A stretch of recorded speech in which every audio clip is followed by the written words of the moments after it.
आदरणीय मेजर उपसभापति प्रधानमंत्री और सम्माननीय पार्षद, जैसा आप सभी को पता है कि स्थानीय निकायों के मीटिंग के जो लोग कंडक्ट हैं उनके अनुसार मीटिंग में केवल सम्माननीय सदस्यगण ही चाहे निर्वाचित हो पार्षद हो कोई भाग ले सकते हैं।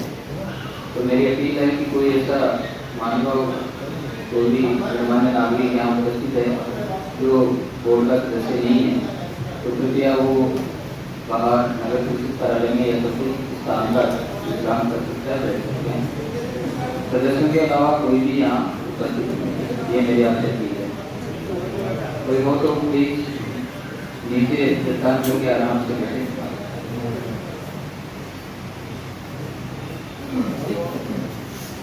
किसी भी पार्षद की कोई प्रतिनिधि अगर कोई है तो वो भी यहाँ नहीं बैठे, वो भी नीचे विश्राम करें।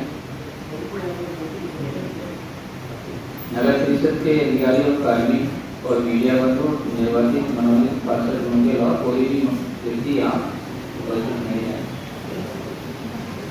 आज का जो एजेंडा है वो गृह शासन विभाग के निदेशक एवं संसद सचिव महोदय के आदेश के अनुपालन में मीटिंग आयोजित की गई थी। अभी 21/8/2023 को निदेशालय से पत्र प्राप्त हुआ है और जिसमें 2 प्रकरण नगर परिषद के कार्मिकों से संबंधित हैं वो प्राप्त हुए हैं। क्योंकि मिनिस्ट्री स्टाफ का जो नियुक्ति अधिकारी है वो बोर्ड होता है और किसी भी तरह का कोई घटना या अपराध या एससीबी का कोई प्रकरण होता है तो उसमें अभियोजन स्वीकृति देने का फैसला अधिकारी बोर्ड का होता है। तो अपने यहाँ जो चिट्ठी प्राप्त हुई है मैं आपको बता देता हूँ। अपराध संख्या 215/2022 दिनांक 2 से 2022 के विरुद्ध श्री हरिनारायण कनिष्ठ सहायक नगर परिषद नागौर के विरुद्ध अभियोजन स्वीकृति के लिए निदेशालय से प्राप्त हुआ है, जिसमें वर्णित है संबंधित प्रकरण काफी समय से लंबित है। 17 अगस्त 2023 को इस विषय में मुख्य सतर्कता आयुक्त की अध्यक्षता में बैठक आयोजित की जानी है। इसलिए अपने से अपेक्षा की कि बोर्ड से इस पर विधि सम्मत निर्णय करवाकर प्रतिनिधित्व देगा। पहला प्रकरण यही है हरिनारायण जी बोर्ड का जो नगर परिषद का रिपोर्ट और जो संस्थापन शाखा से प्रकरण से संबंधित प्रस्तावनाएं यहाँ बोर्ड के समक्ष में प्रस्तुत कर रहा हूँ।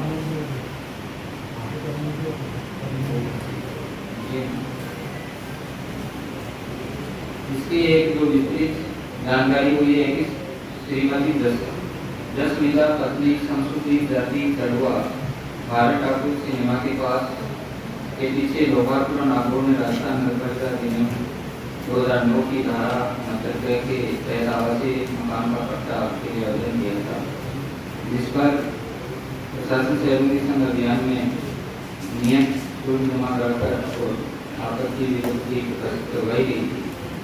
तत्पश्चात एटीपी से मौका रिपोर्ट जारी करवाई गई और रिपोर्ट के अनुसार पत्रावली में काफी आवश्यक दस्तावेजों की कमी थी। उसके लिए कमी पूर्ति का एक पत्र भी द्वारा 27/8/2022 जारी किया था जो रिपोर्ट पत्रावली संलग्न है, जिसके संदर्भ में भी आज ना तक आवेदक ने कोई दस्तावेज की पूर्ति नहीं की और फिर एसीबी में शिकायत की की कार्रवाई हिसाब से पता हुई। लेकिन इस समय कार्रवाई उस समय कार्मिक को सीधा रंगे हाथों से किसी प्रकार का प्रकरण से नहीं हुआ और बाद में आरोप पत्र जारी होते और प्रकरण दर्ज हुआ, गिरफ्तार भी हुए और फिर माननीय न्यायालय में इन्होंने अपील की और उस न्यायालय से इन्हें बहाल करने के निर्देश प्रदान किए। न्यायालय के अनुपालना में अपने नगर परिषद के विधि सलाहकार से विधि राय प्राप्त की गई 16/5/2023 को कि माननीय न्यायालय ने इनको वापस कार्य पर लेने का आदेश प्रदान किया है। उसी की अनुपालना में विधिक राय और माननीय उच्च न्यायालय जोधपुर के निर्णय के अनुपालना में इनको कार्यग्रहण वापस करवाया गया, जो वर्तमान में कार्य तालिका रिपोर्ट और पूरे संपूर्ण प्रकरण के लिए नगर परिषद स्तर की फरवरी में एक टीम गठित की गई। अपने अधिशासी अभियंता श्री मीना जी और डबल जनवादी के नेतृत्व में, जिन्होंने इस मीटिंग के लिए पूरे प्रकरण की तथ्यात्मक रिपोर्ट तैयार की है, जो इस प्रकार से है। सारांश में मैं आपको इसको बता देता हूँ। उपरोक्त न्यायिक दृष्टिया एफआईआर मांग की तारीख स्थान के अभाव सत्यापन में मेरे द्वारा कोई स्पष्ट मांग न करना, पट्टा जारी करने के समक्ष न होने से नोटिस का अभाव, कार्य का लंबित न होना के कारण मेरे विरुद्ध 771 ईसी एक्ट 2018 एवं 120 बी भारतीय दंड संहिता का विरोध नहीं बनता है। ये इसके बयान है अपने कार्मिक की निधि पत्रिका में 3 से 22 को आकस्मिक अवकाश प्रार्थना पत्र सक्षम अधिकारी के समक्ष प्रस्तुत किया हुआ उपलब्ध है। उसके पश्चात कार्मिक श्री हरिनारायण गोल्ड लंबे समय तक अनुपस्थित रहा। इस संबंध में कार्मिक से पूछने पर अवगत कराया कि घरेलू कार्य के कारण वह कार्यालय में उपस्थित नहीं हुआ। कार्मिक श्री हरिनारायण गोल्ड 28/9/2022 को एसीपी अनुसंधान अधिकारी के समक्ष उपस्थित होने और न्यायिक हिरासत में आया। इसके विरुद्ध हरिनारायण उच्च न्यायालय जोधपुर में मामला अपील के लिए प्रस्तुत किया। हरिनारायण गोल्ड का नाम राजस्थान सरकार में कार्मिक की सुनवाई होने पर कार्मिक द्वारा विस्तृत हिरासत नहीं देने के कारण उनको जमानत पर रिहा कर दिया गया। माननीय उच्च न्यायालय जोधपुर में दायर सिविल याचिका संख्या 16368/2022 में माननीय उच्च न्यायालय के आदेश दिनांक 12/5/23 द्वारा कार्मिक के निलंबन आदेश क्रमांक 29 तारीख दिनांक 24 से 22 को विवादित मानते हुए निरस्त और बर्खास्त कर दिया गया। तो इनको सस्पेंड किया गया था, उसको खारिज कर दिया हाईकोर्ट ने। श्री हरिनारायण इस प्रकरण से संबंधित इनपुट मांगने व लेने में लिप्त होने से इनकार स्पष्ट रूप से इनकार कर दिया तथा पट्टा पत्रावली संख्या 14/22/2021 श्रीमती जमशीदा पत्नी शमसुद्दीन पत्रावली में मंत्रालय कार्मिक स्तर पर कोई कार्रवाई पेंडिंग होना पत्रावली अंकित नहीं है। कार्मिक द्वारा प्रस्तुत विवेचनात्मक व्यवहार प्रथम दृष्टिया कार्मिक के विरुद्ध आरोप साबित नहीं होते हैं। कार्मिक विरुद्ध कोई अभियोजन चलाया जाना इस कमेटी के द्वारा उचित प्रतीत नहीं माना। अब आपको निर्णय करना है, ये आपके सामने सारे फैक्ट्स रखते रखे हैं। क्योंकि कार्मिक का पत्रावली रिपोर्ट में भी कहीं उसके लेवल पर पेंडिंग नहीं, उन्होंने कोई उसको रंगे हाथों राशि लेते हुए गिरफ्तार किया गया है। ऐसी स्थिति में बोर्ड है वो दिशा विमर्श का रखना नहीं।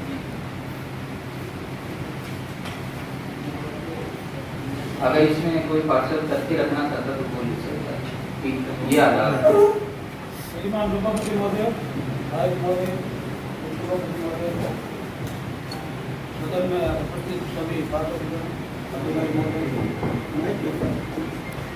जो ये 2015 हुआ उसकी विभाग की जांच आपने बता दी होगी, जो अभी आपने बताई, और उसमें अपने कार्मिक को दोषी नहीं माना और एससीबी ने प्रथम दृष्टया उसको दोषी माना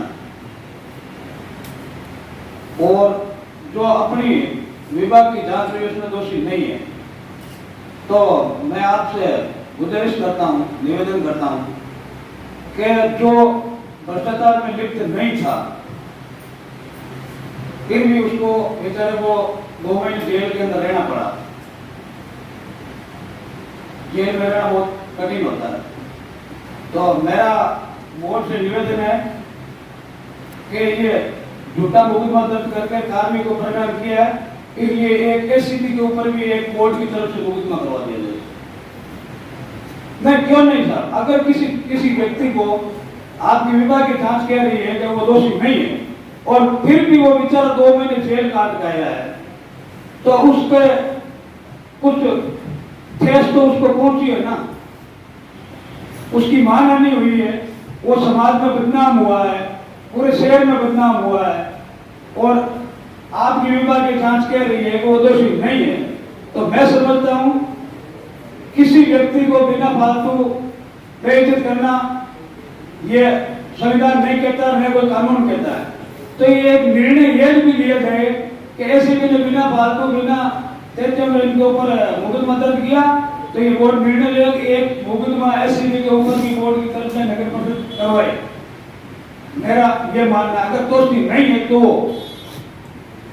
क्योंकि अगर किसी को बिना फालतू जेल में डाल दिया तो इसके ऊपर क्या बीतती है, बीतती है कि नहीं बीतती है। अगर बिना फालतू को किसी को परेशान करते हैं तो भी उसके ऊपर मुकदमा होता है, तो ये पूरी तरह से क्या है। तो ये जो मिनट बुक लिख रहे हैं उनके द्वारा निवेदन है ये लिखा जाए उसमें एससीबी के ऊपर एक मुकदमा दर्ज करवाया जाए। जब बाबू हमारा भट्ट ने उसको जेल भेज दिया, इतना परेशान हुआ, पूरे शहर में उसकी बदनामी हुई, उसके घर वाले कितने परेशान हुए, तो एक एफआईआर तो इनको ऊपर करो तो उसकी भी नाम तो दलेगी है। और जो विभाग की जांच हो गई तो बाकी निर्णय तो बोर्ड को लेना है, स्वीकृति देनी है नहीं देनी है। और बाकी की जो 3 प्रकरण पुराने हैं, एक का है तो मैंने तो मैं विचार रखती कि उसको कितनी परेशानी हुई। और कोई अपना विचार रखने मोदी ने अच्छी बात कही कि जब वो व्यक्ति नहीं था और अज्ञात में कोई कार्रवाई भी अंजाम नहीं हुई तो उस कार्रवाई को मानने का मुकदमा भी वास्तव में बनता था वो डेढ़ तक है। और आप इतिहास में ये भी पाया गया उसमें कोई उसको रंगे हाथ नहीं पकड़ा गया। ये तो ऐसी हो सकता है किसी का षड्यंत्र हो, एससीबी का षड्यंत्र हो किसी को बदनाम करने के लिए। तो ये मेरा ये प्रस्ताव फिर तक है कि एससीबी के ऊपर एक मुकदमा दर्ज करवाया जाए।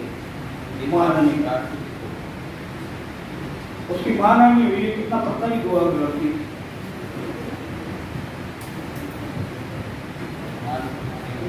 और बोर्ड से मैं ये भी निवेदन करना चाह रहा हूँ अगर अधिकारी विभाग के जांच में नहीं है तो उसकी अभी की ओर नहीं दी जाती और एससीबी को ऊपर एक मुकदमा दर्ज करवाया जाए। क्या आप सहमत हैं सर?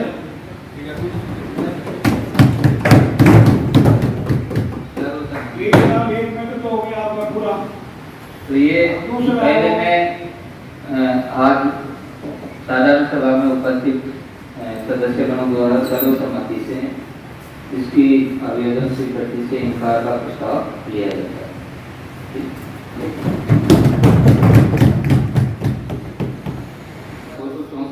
2015 22/9/2022 15 के विरुद्ध अनिल कुमार तत्कालीन जमादार हाल सफाई निरीक्षक, श्री गौरीशंकर सेन तत्कालीन वरिष्ठ लिपिक एवं श्री अब्दुल अजीज तत्कालीन गजर सर्वेवर नगर परिषद नागौर। ये कोई बिल्डिंग कमीशन का मामला था और सर्वेवर में कोई जो रिपोर्ट थी मौके की उसके आधार पर ये विधि विरुद्ध निर्माण स्वीकृति जारी हुई थी, जो कि तत्समय ही फिर इसकी जांच करके निर्माण स्वीकृति को निरस्त भी कर दिया गया और इसकी जांच के लिए एसीबी में परिवार प्रस्तुत किया गया किसी द्वारा और नगर परिषद से एसीबी ने उस पत्रावली की मूल पत्रावली की प्रतिलिपि अपने यहाँ मंगवाई जो नगर परिषद की रिपोर्ट के अनुसार 2018 में भिजवाई गई। फिर उस स्तर पर क्या कार्रवाई हुई, कभी नगर परिषद से कोई पत्राचार एसीबी कार्यालय में नहीं है और उपलब्ध नहीं है रिपोर्ट में कि उसका क्या निर्णय रहा या क्या नहीं रहा। अभी सीधा ही ये मामला यहाँ अपने पास विभागीय स्तर से आया है, इसकी एक आवेदन स्वीकृति दी जाए और उसमें कोई निर्णय या आरोप पत्र जारी हुआ है या चार्जशीट में दाखिल हुई है वो भी पालिका रिपोर्ट में उपलब्ध नहीं, जिसमें जिस कार्य की इसमें कोई गलती थी जिसे निर्माण स्वीकृति निरस्त कर दी गई। अब्दुल अजीज तत्कालीन सर्वेवर उसकी डेथ भी हो चुकी है तो वो अभी मौजूद भी नहीं दुनिया में। और अनिल कुमार तत्कालीन जमादार और गौरीशंकर वरिष्ठ लिपिक के द्वारा जो पत्रावली का संधारण किया गया था वो पत्रावली वर्तमान में निर्माण स्वीकृति निरस्त करने में लगी है क्योंकि ये भी प्रकरण ऐसा है कि इसमें भी किसी तरह का सीधा उनको कोई भ्रष्टाचार करने का तथ्य पत्रावली या रिपोर्ट में उपलब्ध नहीं है। जो भी कोई वहाँ ऐसी शिकायत उसकी प्रतिलिपि भी अपने पास नहीं है कि क्या आरोप लगाए और किस आधार से ये विवाद दर्ज हुआ और क्या क्या तथ्य थे, उसके बारे में भी एसीबी ने नगर पुलिस रिपोर्ट से आदिना रिपोर्ट के अलावा कोई जानकारी साझा नहीं।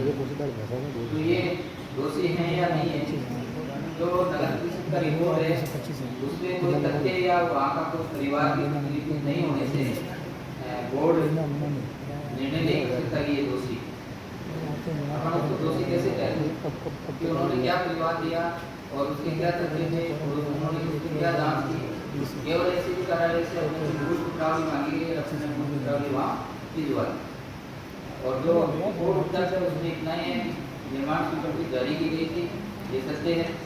उसके शिकायत होने पर निर्माण स्वीकृति को यदि परीक्षण उपरांत जाँच उपरांत निरस्त भी कर दी गई और निरस्त होने के बाद में क्योंकि एक जो आरोपी है परिवार का वो तो डेथ ही हो चुका है, दूसरे दो जो मौजूद हैं उनके ऊपर भी किसी तरह के जो परिवार में दर्ज आरोप हैं वो यहाँ रिपोर्ट में संधारित नहीं है। तो ऐसी स्थिति में बोर्ड निर्णय लें कि इन पर आवेदन स्वीकृति दी जाए या नहीं, ये मांग।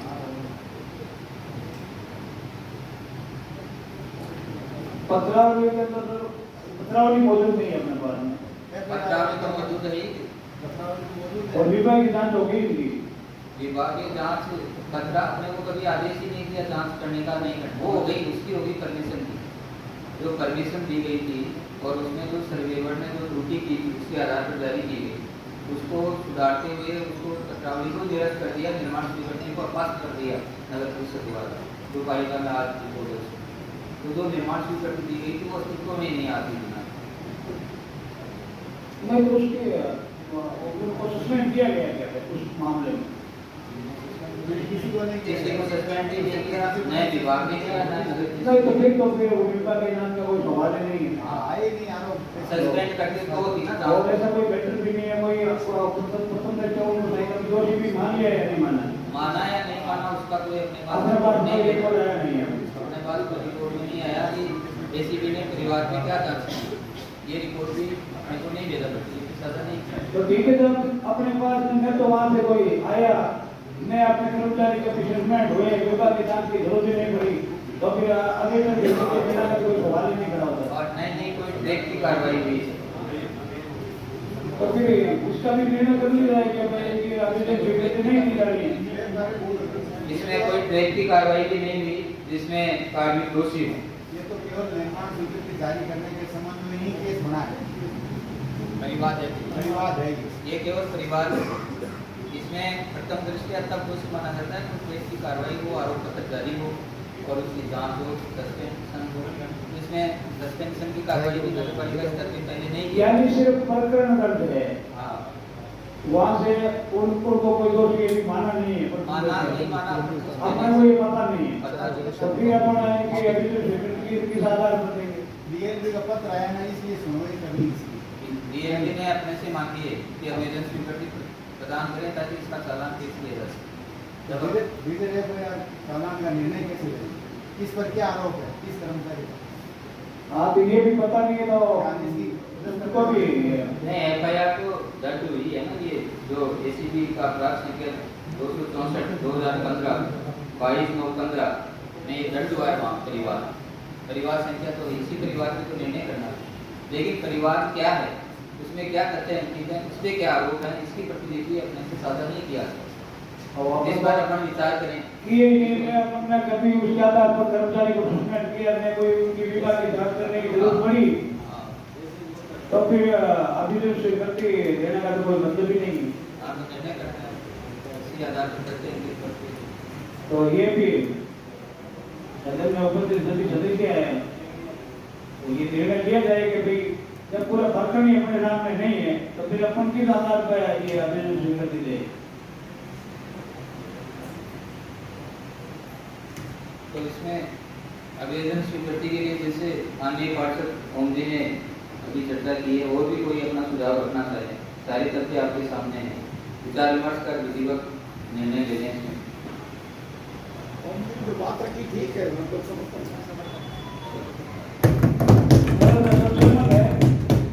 और मेरे एक सुझाव भी है साहब, हाँ, जो कर्मचारी है वो पास होता हूँ आपके लिए बहुत कम कर रहे हैं, उनको भी हिदायत दे दी जाए कि जो पार्षद होते हैं वही बोर्ड के मालिक होते हैं। अगर आप उनके साथ अच्छा व्यवहार नहीं करोगे तो ये अच्छा नहीं है।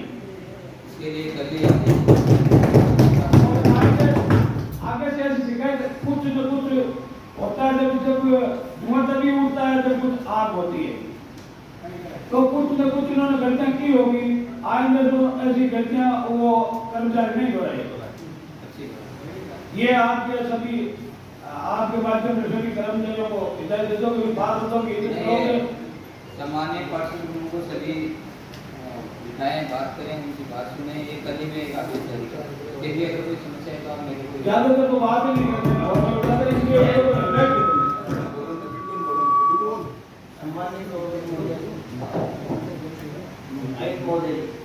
मतलब अगर सब कर्मचारी से सही है तो आप पर मुकदमा नहीं हुआ, इन पर मुकदमा नहीं हुआ, उन पर ही क्यों हुआ?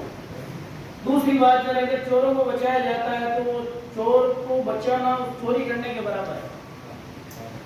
और अगर के संदर्भ में एक लाइन लिखी हुई है तो इधर उधर की बात न कर, ये बता काफिला क्यों लूटा, मुझे रहजनों से गिला नहीं, तेरी रहबरी का सवाल है। जब कर्मचारियों के पास जाते हैं तो उनका जो बिहेवियर रहता है वो बहुत ही क्वेश्चन मार्क लगने वाला है। हम यहाँ चुने हुए जनप्रतिनिधि है, हम पब्लिक से आस लेकर पब्लिक के काम करवाने के लिए यहाँ आते हैं। मतलब हमारे साथ ऐसा व्यवहार क्यों किया जाता है कि हम जैसे उनसे कुछ मांग रहे हैं, या मतलब सरकार द्वारा जो पैसा दिया जा रहा है तो उनसे ऐसी नौबत क्यों आती है कि ऐसे प्रकरणों में उनका हस्तक्षेप रहता है। दूसरी बात, एक बार नहीं, जब भी हम वहां जाते हैं तो हमारे साथ दोगला व्यवहार होता है। वो क्यों होता है? एक कर्मचारी किसी का बात सुनता है, दूसरा कर्मचारी किसी की बात सुनता है, ऐसा क्यों होता है? सभी पार्षद सब बराबर है तो किसी को अकेले कोई एक आदमी को या उनकी टीम को ही क्यों बनाया जाता है? आज ये किसके लिए, मतलब ये आज किसी ऐसा तो है नहीं वो उसके लिए कुछ करते हैं, बिना चैन के उनके कोई काम नहीं होता है। ऐसा क्यों प्रकरण क्यों आया ऐसा? अगर आप कर्मचारी को पाबंद करेंगे, पार्षदों की बात रखवाएंगे तो ऐसी नौबत ही नहीं आती है।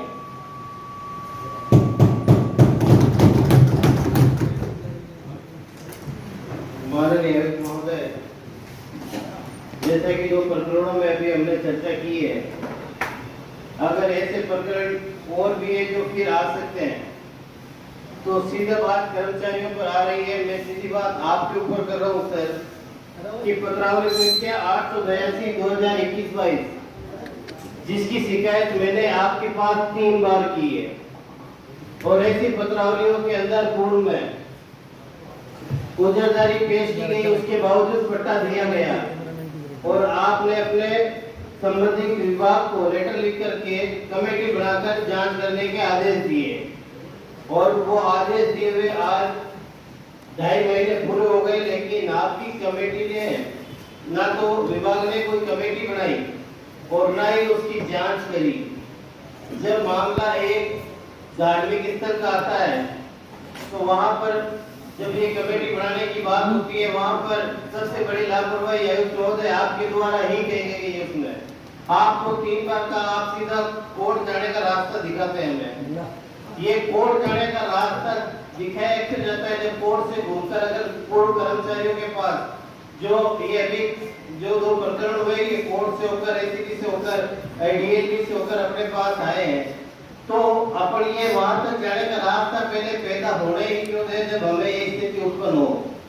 तो मेरा आपसे निवेदन है सर कि आपने पत्रावली संख्या 882 के अंदर 2021-22 जो जांच कमेटी बनाने के आदेश दिए हैं उसका पट्टा जो जारी हुआ है वो एक धार्मिक स्थल है।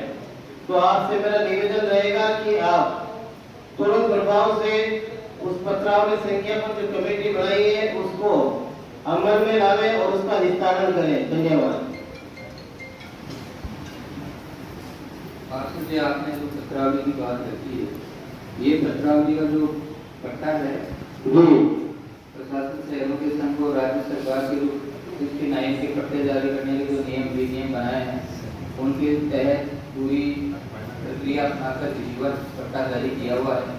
आपका कहना है, एक मिनट मेरी बात सुनिए, आपका कहना ये है कि वो दरगाह कमेटी की है, क्योंकि जिस व्यक्ति को पट्टा दिया गया है उसका वहाँ कनेक्शन भी है, उसकी वहाँ की वोटर लिस्ट भी है, वो वहाँ परिवार से एक रहता भी है।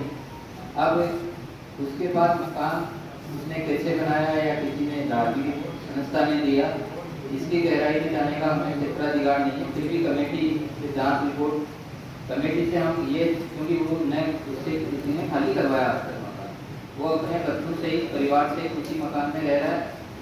सरकार ने केवल 2 दस्तावेज मान्य किए हैं 69 में, कि वहाँ की वोटर लिस्ट हो और वहाँ का नल और पानी बिजली का बिल हो और वहाँ रहवास हो। तो साधारण पट्टा तो बिल्कुल 100% विधिपूर्वक और आबादी हुई। राजस्व रिपोर्ट में 405 में गैर मुमकिन आबादी दर्ज है, इसलिए पट्टे में कोई किसी तरह की कहीं किसी नगर निगम के स्तर पर कोई कमी नहीं है। उसके बावजूद भी मैंने आपको राय दी, आप ये कह रहे हो दरगाह कमेटी की संपत्ति है, तो आप सिविल न्यायालय में जाएं और अपील करें। इसा नगर परिषद ने इस तरह से ये प्रोसेस पूरा करके पट्टा दिया तो गलत है, और हमारे पास ये दरगाह कमेटी का दस्तावेज है जो कि दरगाह कमेटी इसकी मालिक है, तब तो हो सकता है। वो दस्तावेज आज तक नहीं तो आपने मुझे दिया, एक भी कोई कागज ऐसा पेश नहीं किया जिससे ये प्रमाणित किया जा सके कि ये इस व्यक्ति की न होकर फला संस्था या फला धार्मिक। तो सर कमेटी बड़ी नहीं है तो किसको पेश करें? आपने नोटिस नहीं दिया, मैंने आपकी बात मान सर मेरी बात सुनिए, आप जांच कर लेते हैं दोबारा से। राज्य सरकार के आदेश है पानी का बिल, बिजली का बिल, वाटर लिस्ट और हमारे पास घर में नहीं रह सकता कोई भी, न तो नल कनेक्शन हो सकता किसी के नाम फर्जी, न वहाँ पानी का कनेक्शन स्थापित हो सकता, न वहाँ बच्चे से एक परिवार रह सकता। अगर ऐसी दूसरी अगर सब चीज होती है, पति है तो कौन रहने देगा?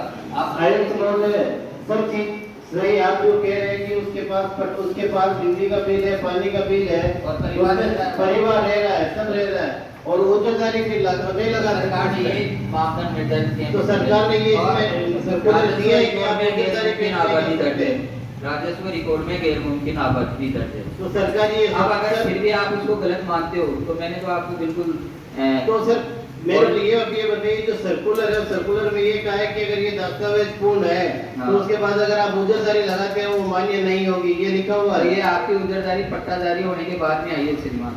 सर तारीख लिखी हुई है, आप फाइल मंगा के देख लीजिए, अभी पट्टा जारी होने से पूर्व में। मेरे पास आप बाद में आए हो, मेरे पास बाद में आए हो, पहले उसमें कोई वो बाद में सर जो बाद में आई महोदय आएगा, फाइल भी दिखवा दी आपको, उल्लंघन करा दी, फिर भी अगर आपको है तो दोबारा देख लेना, पूरी दिखा देंगे और कमेटी की रिपोर्ट भी आ जाने दो। सर ये तो कह रहा हूं सर, मैं आप पे ये आरोप नहीं लगा रहा हूं कि आपने पट्टा दिया, मैं कह रहा हूं सर वो कमेटी अभी तक क्यों नहीं बनी और क्यों उसकी जांच नहीं हुई? नहीं, कमेटी तो बन गई, जांच रिपोर्ट मंगवा लेते हैं, अभी सप्ताह में मंगवा लेते हैं।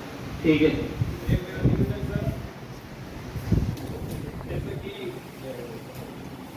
दरगाह कमेटी का मैटर आया, जब मैं बात कर रहा हूँ दरगाह कमेटी का मैटर में यह है कि 642 बीघा जमीन दरगाह की मानी जाती है, जिसमें से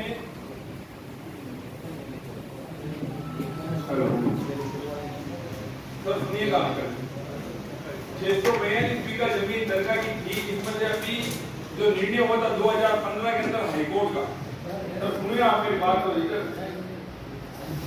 आयुष साहब आप तो कर रहा हूँ 642 बीघा में से हाईकोर्ट ने 2015 के अंदर निर्णय दिया, दरगाह के पक्ष के अंदर आपको 595 बीघा जमीन दरगाह की मानी जाती है, जिसमें गिनाड़ी तालाब को उन्होंने सार्वजनिक मानते हुए वो मतलब वो कुछ बीघा जमीन छोड़ दी, बाकी जमीन दरगाह की मानी जाती है, जिसके ऊपर कोई किसी ने कोई भी संस्था ने उसके ऊपर इख्तियार लेके आए, मतलब कोई मिला सकता है, इख्तियार उसका अधिकार है, इख्तियार लेकर आए, लेकिन उसके सारे दस्तावेज नगर परिषद को एक कॉपी दे चुके हैं। उसके बावजूद अगर उस खसरों के अंदर से कोई भी पट्टा जारी करने के लिए कोई फाइल आती है तो मैं आपसे निवेदन ये करना चाहूंगा कि उसकी वहां पर पट्टा जारी करने की फाइल को खारिज कर दें, जब तक उसका फैसला नहीं हो, तब तक आप है ना उस जगह की फेस करना ना मानते हुए उसको खारिज की जाए। और जब फैसला आ जाता है चाहे किसी के पक्ष में हो, उसके बाद अगर नगर परिषद को कोई आदेश मिलता है तो हमें कोई एतराज नहीं। ये थोड़ी आपसे गुजारिश रहेगी। और बाकी हमें आप लोगों को कोई शिकवा शिकायत नहीं है। आप लोग जो भी करें नगर परिषद के और पार्षदों के हित में। एक दूसरी चीज और मैं कहना चाह रहा था, जैसे सर्वेयर का मसला, सर्वेयर एटीपी, मैंने 2 फाइलें एटीपी रिपोर्ट के अंदर देने के लिए काफी टाइम से वो लिखी हुई रजिस्टर में। जब एटीपी के पास जाते हैं, अपने ये जो है ना कौशल जी के पास जाते हैं कि मेरे को आदेश नहीं है।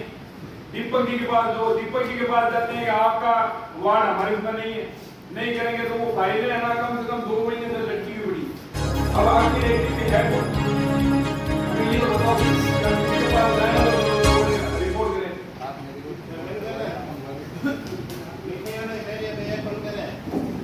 ऐसा था जो अभी 642 बीघा का प्रश्न बताया, मुझे लगता है मकबूल साहब ने का पूरा नॉलेज नहीं है। वो कोई हाईकोर्ट से निर्णय नहीं था, वो वक्फ बोर्ड का निर्णय था। और वक्फ बोर्ड के निर्णय के खिलाफ कुछ लोग हाईकोर्ट गए तो वहां से काफी साहित्य है और वो पट्टे तो वहां हो ही नहीं सकते क्योंकि वो रेवेन्यू लेटर में 581 532 को अंगोल रेवेन्यू लेटर में अंगो है, तो वैसे ही वहां पट्टे तो होना ही नहीं है। ये मैटर है। और दूसरा मेरा जो मैटर है साहब,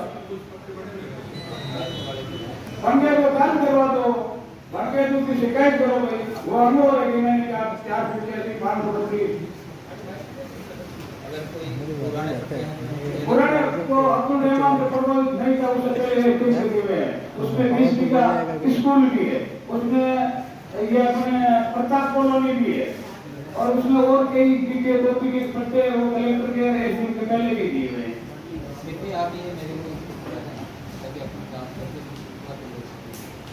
और दूसरा मेरा निवेदन ये था, राठौर बाग के अंदर खसरा नंबर 481 जो अभी नगर पालिका के स्वामित्व की जमीन है और उसकी काफी पत्रावली भी लगी हुई है। आपने कहा कि ये तो इसकी किस्म गैर में खड्डा है, की रिपोर्ट लो, तो 1 महीना लगा कि रिपोर्ट भी लेकर गए। न तो अब्दुल रहमान से प्रभावित है, न वो किस्म प्रतिबंधित श्रेणी में आती है और अपनी जो राज्य सरकार की गाइडलाइन है उसमें कचरा मायने नहीं रखता है। अगर वो आबादी नहीं है तो आप उसमें पट्टे नहीं रोक सकते। आप चाहे वो गाइडलाइन राज्य सरकार को उठा कर देख लो, हाँ उसको पट्टे देने की कार्रवाई जारी रखो और उसको अलग से उसको आबादी दर्ज करवाने के लिए आप कलेक्टर को लिखो, चाहे एसडीएम को लिखो, तो उनको राहत मिल सके। और वहाँ पट्टे दे भी चुके हैं, ये भी बात नहीं है, वहाँ कम से कम 20-30 पट्टे दे चुके हैं पहले, क्योंकि कचरा अपना है, वहाँ कोई खड्डा है नहीं, प्रतिबंधित वो है नहीं, मैं वो अब्दुल रहमान से प्रभावित है। आपने देखा लोग जरा फंसे हुए हैं, तो मेरा ये बोर्ड से निवेदन है उन लोगों को पट्टे दिए गए और आपने मौका भी दे लिया। आपने देखा एम्पायर कमेटी में लिए गए, पहले एम्पायर कमेटी में इसको लेके ही पट्टे दिए, तो इससे आपका क्या कहना चाहते हैं?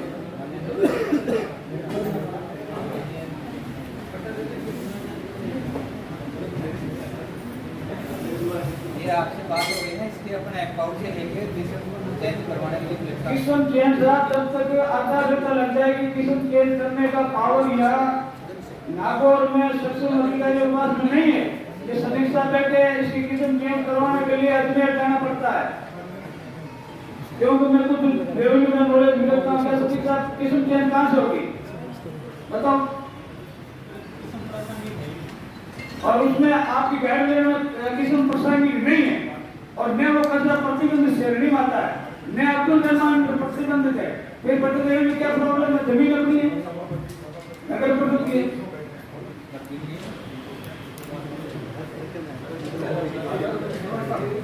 आजाद इसका उसका बताओ साहब, ये सदस्यता इनको कुछ कचरा प्रासंगिक नहीं है और किस्म चेंज अजमेर से होती है, यहाँ से नहीं होगी और उसमें लग जाएंगे 6 महीने। नहीं साहब, जो सदस्यता बैठे इनको पूछ लो, आगे करवा के लाए।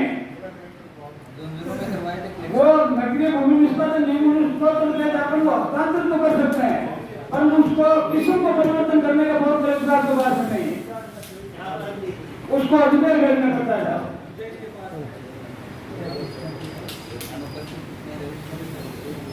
अब साहब के तो आप आज में गिर लेना तो कुछ चीजें तो है टाइम करनी है, ये तो मेरे को क्यों लाया जाएगा नहीं कहाँ छोड़े छोड़ा ही नहीं मैंने इनवाइट में उन्होंने ले रखा है, मुकुंद को छोड़ा पहले इनवाइट कमेटी में मैंने कहा आप पूरे बंधन को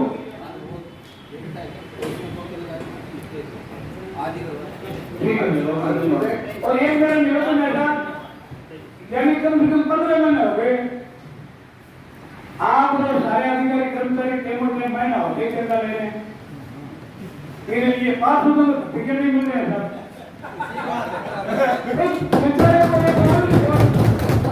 ₹3,000 मिलते हैं, उसमें आप आनाकानी करते हो और आपके लाख रुपए वो ले दो, ये तो हमारा नहीं हुआ था।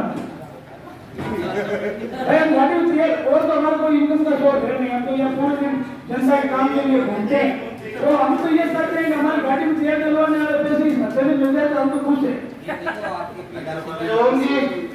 तो 5 रुपये का घंटे पहुंचा जी, एक घंटा तेल जला गवर्नमेंट ने ये दिया है, अभी तो लेना अपना अधिकार है, बात सही है। और अभी तो अधिकारी को ये लड़ना पड़ता है तो कानून में। कौन जी ने अच्छी बात कही कि पार्षदों को मान दे, क्योंकि जैसे मैंने ज्वाइन किया था तो सही होती है एक बार पार्षदों का पिछले 1.5 साल से भुगतान नहीं हुआ, तो मैंने इनको ये कहा कि मैं आपका देखता हूँ क्या स्थिति है और आपको भुगतान करने की कार्रवाई करता हूँ। मैंने 3 महीने का पार्षद भत्ता तुरंत रिलीज कर दिया था आपको मार्केट, 15 महीने का बाकी है, तो अगर 15 महीने से बाकी था तो मेरे को आने के बाद अभी 30 सितंबर पहले 3 महीने का ऑर्डर कर दिया।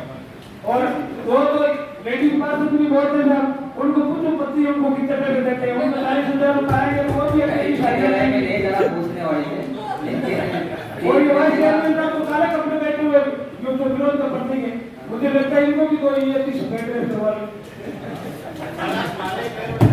तो ये आपको 30 सितंबर पहले 3 महीने का भुगतान कर दिया। ये सारा साथ में कदम था, एक बार लोग सभी पार्षदों ने बोला कर्मचारी के बारे में, कर्मचारी किसी पार्षद की नहीं सुनते हैं,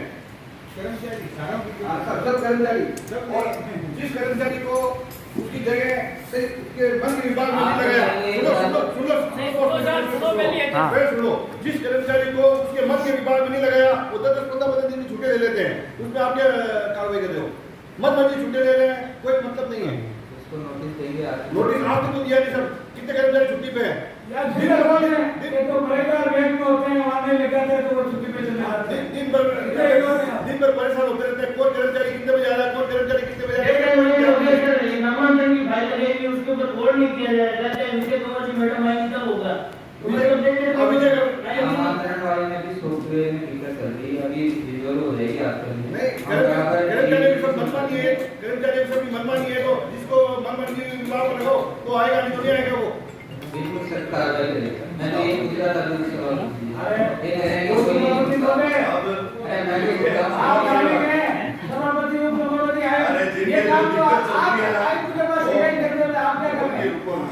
जिनकी जो दिक्कत चल रही है वो आप दूर कर दो तो सबसे बढ़िया है, हमें मजबूर मत करो कि हम उनकी दिक्कत को दूर करें। भैया सब पार्षदों की जन भावनाओं को ध्यान में रखते हुए आप तुरंत प्रभाव से कार्मिकों को एक नोटिस दें, सब पार्षदों को सुना जाए, उनकी भावनाओं को समझा जाए, उनके मान सम्मान में कार्रवाई करने के बाद बंदी बन जाती है, हमारे भला करो, हमारी भला करो। आयुक्त महोदय, ये जो मुख्यमंत्री महोदय ने बात की बिल्कुल सही है, लेकिन जो सरकार का महंगाई राहत केंद्र चल रहा है वहाँ जनता कितनी भटक रही है, एक कर्मी रहता है आधे घंटे बैठता है, 2 घंटे गायब रहता है, 2 घंटे बैठता है, 3 घंटे गायब रहता है, वापस भी 2 घंटे। ये गलत बात, ये गलत है, तो क्या आता है? अरे भाई उसकी बात है तो तुम प्रोग्राम में खाना होता है तो तुम उसको याद नहीं पूरा किया। ये राजस्थान में एकमात्र जिला में पहले नागौर है जहाँ रात टाइम का रजिस्ट्रेशन मैं करवा रहा हूँ। किसी भी मतलब पहले भी आपके मुझे जो आदमी मिले थे जो भी कॉलेज है